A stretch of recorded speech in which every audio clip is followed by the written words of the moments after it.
The bioluminescent gardens of the Coral Palace glowed with ethereal beauty as Arya swam through the kelp forests, her iridescent tail catching the filtered sunlight from above. Tonight was the tide ceremony, where she would finally take her place among the palace guards, a position she'd trained for her entire life. Her fingers traced the pearl pendant at her throat, a gift from her mother, as schools of silver fish parted respectfully around her.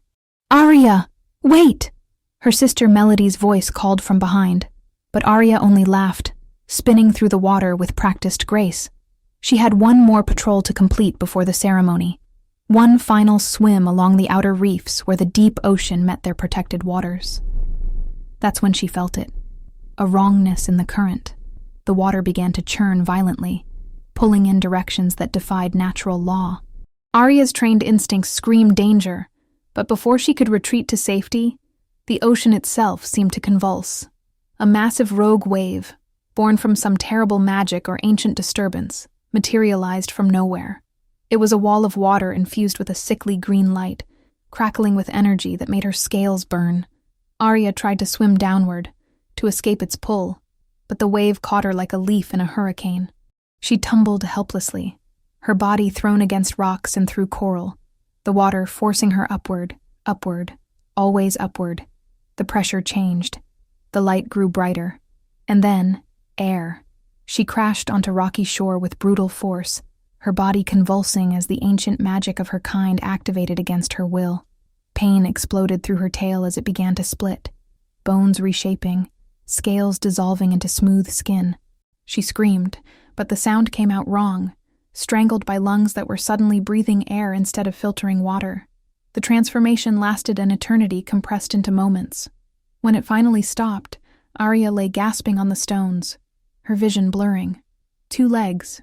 She had legs, but the knowledge of what that meant was already slipping away, pulled out like the tide. Her mother's face faded from memory. The Coral Palace became a distant dream. The name Melody echoed and vanished. She tried to stand, fell, tried again. Everything hurt. Everything was wrong. Where was she? Who was... Heavy footsteps crunched on the rocks. Arya's head snapped up, water streaming from her dark hair. A man stood above her on the ridge, massive and radiating barely contained fury. His eyes glowed an unnatural amber in the dying light, and when he spoke, his voice was a growl that she felt in her bones. "Who are you?" he demanded. "How did you get past the border wards?" Border? Wards? The words meant nothing. Arya opened her mouth to answer, but no sound came. She didn't know. God help her. She didn't know who she was, or how she'd gotten here. All she knew was water, endless water, and a sense of terrible loss that had no name. The man, Alpha, some instinct whispered, descended toward her with predatory grace. He was testing the air, she realized, scenting her. His expression grew darker with each breath. "You're not human," he said flatly. "But you're not one of us either. What are you?" "I don't..." Arya's voice cracked. "I don't understand. Where am I?" His eyes narrowed dangerously. "You appear soaking wet in the middle of my territory, reeking of magic and the sea, and you expect me to believe you don't know where you are." He moved closer, towering over her. "Who sent you? The Shadow Moon Pack? The Coastal Coven?" Arya tried to stand, her new legs shaking beneath her. "I don't know what you're talking about. Please, But she never finished the sentence. His hand shot out, faster than she could track, striking a precise point on her neck. The world went black before she hit the ground. Consciousness returned slowly, bringing with it the warmth of fire and the softness of furs. Arya's eyes fluttered open to find herself in a large room built of wood and stone, flames crackling in a hearth nearby. Her body ached, but someone had dressed her in clean, dry clothes, a simple tunic and pants that felt foreign against her skin. "You're awake." The voice came from the shadows. The Alpha stepped into the firelight, his expression unreadable. In better light, she could see he was younger than she'd first thought, perhaps 30, with dark hair and sharp features, handsome in a dangerous way. "What's your name?" he asked. Arya opened her mouth and felt a yawning emptiness where that knowledge should be. I don't remember." He watched her for a long moment, and she could see the calculation in his eyes. "You don't remember your name. You don't remember how you appeared on my beach. How convenient." "It's not..." Frustration welled up inside her. I'm not lying. I woke up in the water, and everything before that is just gone. Blank. In the water. His tone was skeptical. You were completely dry when I found you, despite washing up in a storm. Was she? Arya couldn't remember anymore. Every time she tried to grasp at memories, they slipped away like water through fingers. Water. Why did that word make her chest ache? The Alpha circled her slowly, like a predator assessing prey. Here's what I know. You appeared on my territory without triggering any wards. You smell like the ocean in ancient magic. And there's something about you. He stopped in front of her, leaning down until his amber eyes were level with hers. Something that tells me you're very, very dangerous. I'm not dangerous, Arya whispered. I'm just lost. That's what worries me most. He straightened. Until I figure out what you are and who sent you, you're staying here, under guard. If you try to escape, my wolves will stop you. If you try to harm anyone in my pack, I'll end you myself. Understand? Arya nodded. Because what choice did she have? She was a prisoner of this strange, angry man who looked at her like she was a puzzle he needed to solve before she exploded. As he turned to leave, she called out, Wait, what should I call you? He glanced back, his expression softening just slightly. Cade. My name is Cade. Then he was gone, leaving Arya alone with the fire and the terrifying emptiness of her missing memories. Cade had assigned a rotating guard, wolves who watched Arya with suspicious eyes while she struggled with the simplest human tasks. Eating with utensils felt wrong. Her fingers wanted to tear into food directly. Walking was in constant effort, as if her legs hadn't quite figured out their purpose. And clothing. She kept trying to remove it, feeling suffocated by the fabric until her guards sharply reminded her that humans wore clothes. But it was water that truly exposed her strangeness. On the fourth day, one of the younger wolves, Marcus, brought her washing water and accidentally spilled it across her arm. The moment the liquid touched her skin, Arya gasped. The minor bruises there vanished instantly, the skin glowing briefly with an iridescent shimmer before returning to normal. Marcus stumbled backward, his eyes wide. Alpha needs to see this. When Cade arrived, his expression was thunderous. Show me. Reluctantly, Arya held out her arm. Another wolf poured water over a cut on her wrist, a small injury from earlier that morning. Before their eyes, the wound sealed itself, leaving only smooth skin behind. What are you? Cade breathed, and for the first time, Arya heard something other than anger in his voice. Fear. I don't know, she whispered, and felt tears sting her eyes. I don't know what's wrong with me. Something in Cade's expression shifted. He dismissed the guards with a sharp gesture and moved closer, crouching before her chair. Does it hurt? The healing? No, it feels... Arya searched for words. Right, like coming home. His amber eyes studied her face intently. After a long moment, he said quietly, I've been researching in our library. There are old stories, legends about people from the sea, creatures that could take human form under certain conditions. Arya's heart raced. What kind of creatures? It doesn't matter. Cade stood abruptly, the wall slamming back up between them. Legends aren't proof, and until I know for certain what you are, nothing changes. But everything had changed, and they both knew it. The shift in their dynamic was subtle at first. Cade began spending more time with her, asking questions that seemed designed to probe her memories rather than interrogate her loyalties.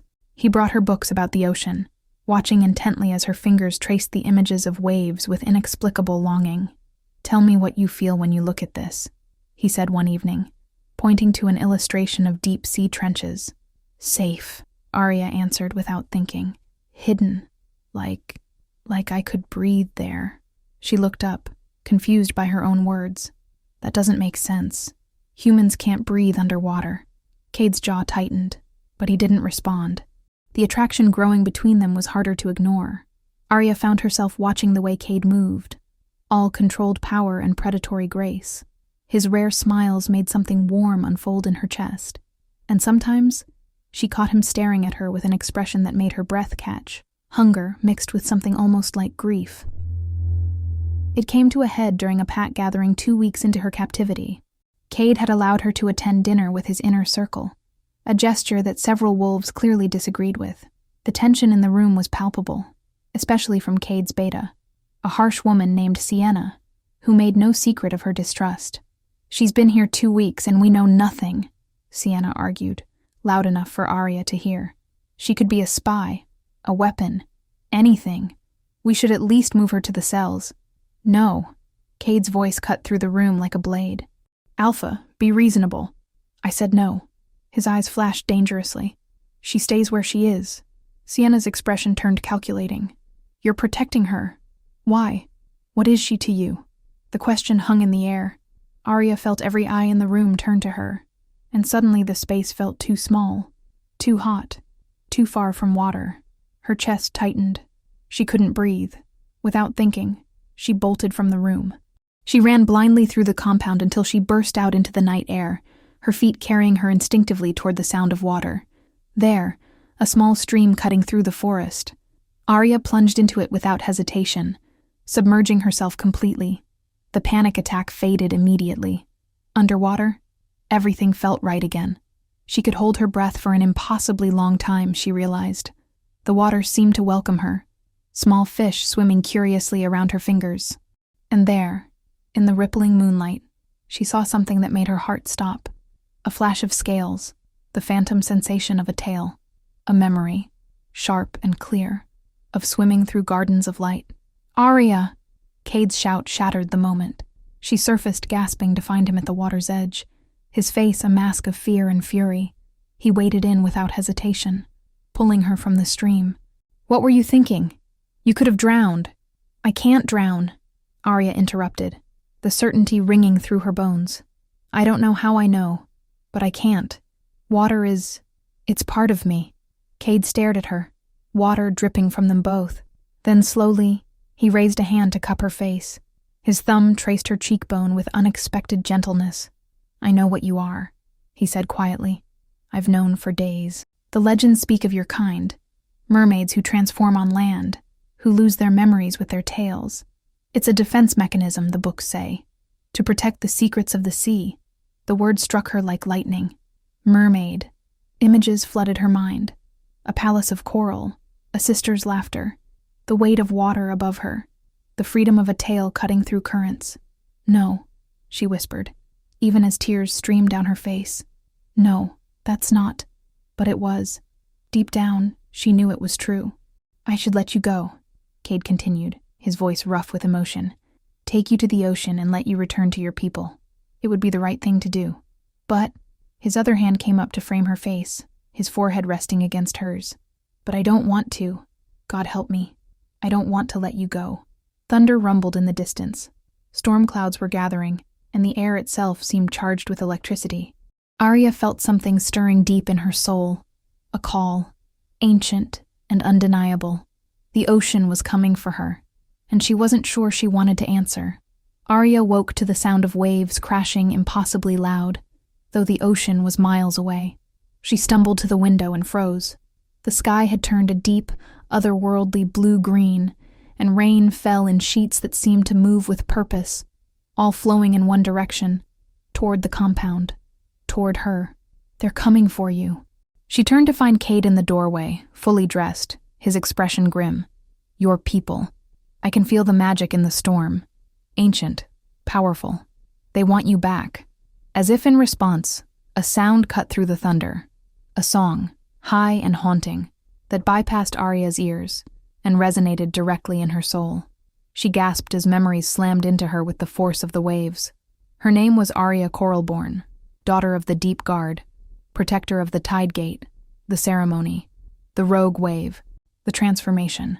Her sister Melody's face, clear as day, twisted in worry. Her mother's final words before she'd left for patrol. "Come home safe. I remember," she whispered. Then louder, "Cade, I remember everything." He crossed to her in 3 strides, gripping her shoulders. "Tell me." The words poured out. Her life beneath the waves, her duties, her family, the wave that had torn her from everything she knew and loved. As she spoke, the song outside grew louder, more insistent. "They think I'm dead," Arya realized. "Or captured. That's why they're risking coming to land. We don't usually reveal ourselves to surface dwellers. Can you call them off?" Cade asked urgently. If they attack, my pack will defend this territory. People will die. Arya moved to the window, placing her palm against the rain-streaked glass. The water there began to glow at her touch. I can try. She opened her mouth and sang, a reply in the ancient language of her people, wordless but full of meaning. I'm alive. I'm safe. Please, no violence. The storm hesitated, the rain slowing fractionally. Then a new voice joined the song, one Arya would know anywhere. Melody, she breathed. The knock on the compound gates came minutes later. The meeting took place in the courtyard, rain still falling but controlled now, almost gentle. 3 figures stood at the entrance, their skin bearing the faint shimmer of those who'd recently transformed. Melody was in front, flanked by 2 palace guards, their eyes scanning for threats. When Melody saw Arya, her composure shattered. Sister! They met in the middle of the courtyard, embracing fiercely. Arya felt her sister's tears mix with the rain on her face. We thought you were gone, Melody sobbed. The wave. No one survives those unprotected. We've been searching for 2 weeks. When we finally traced the magic signature to this place. I'm sorry, Arya whispered. I couldn't remember. I couldn't call for help. Melody pulled back, her eyes hardening as she looked past Arya to where Cade stood with his wolves. Did they keep you prisoner? Did they hurt you? No. Arya stepped between her sister and Cade instinctively. He protected me, fed me, helped me when I had nothing. Then why didn't he return you to the sea? The question hung heavy in the rain-soaked air. Arya looked back at Cade, seeing the carefully blank expression he wore, the tension in his shoulders. She thought of stolen moments by the stream, of his rare smiles, of the way he'd held her face in the moonlight. Because I asked him not to, Arya said quietly. Not yet. Melody's eyes widened. Arya, you can't stay here. You have a life, a duty. I know. Arya's voice cracked. Don't you think I know? But Melody, I've seen the surface world. I've learned to walk on land, to breathe air, to exist in a way our people abandoned centuries ago. And I've found... She couldn't finish, couldn't put into words what she'd found with Cade. One of the guards spoke up, his voice formal. Princess Arya, the law is clear. Those who transform must return within 1 moon cycle, or the sea will no longer recognize them. You have only 2 weeks remaining. Princess. Cade's sharp intake of breath told her he'd heard. She'd conveniently forgotten to mention that detail. Your royalty, he said flatly. Arya turned to him. Does it matter? It changes everything. His expression was shuttered now, distant. Your people need you. Your family needs you. I was selfish to keep you here at all. That's not... Go home, Arya. His voice was gentle but final. This was never going to work. You belong to the sea. Before she could respond, one of Cade's wolves shouted a warning. Dark shapes were moving through the forest, many of them surrounding the compound. The scent hit them all at once. Rogues, the wolves without packs, desperate and dangerous. They must have followed us, Melody said urgently. Been tracking the magical signature. Arya, if they know what you are... She didn't need to finish. Mermaid blood, scales, tears. All of it was priceless on the black market, worth killing for. The rogues attacked from 3 sides at once. Chaos erupted. Cade's wolves shifted, meeting the threat with fangs and claws. Melody and her guards moved to protect Arya, but she pushed forward instead, toward the stream that ran through the compound. What are you doing? Cade shouted, intercepting a rogue that lunged for her. Something stupid, Arya called back. She plunged her hands into the water and sang. The stream responded, rising at her command. Water formed into whips, shields, weapons of living liquid. She'd never tried to manipulate water while in human form before, but instinct and desperation made her powerful. Rogues were swept away, disarmed, driven back. Beside her, Cade fought with lethal efficiency, and somehow they moved in sync, her water covering his flanks, his claws protecting her when she had to pause to breathe. Together, they were devastating. When the last rogue fled, silence fell over the courtyard, broken only by heavy breathing and the gentle patter of rain. Arya turned to find everyone staring at her, wolves and merfolk alike, but she only had eyes for Cade, who was looking at her like he was seeing her for the first time. You fought for my people, he said slowly. They're under my protection too. Arya replied. As long as I'm here. Melody approached cautiously. Sister, there might be another way. The ancient texts speak of a ritual.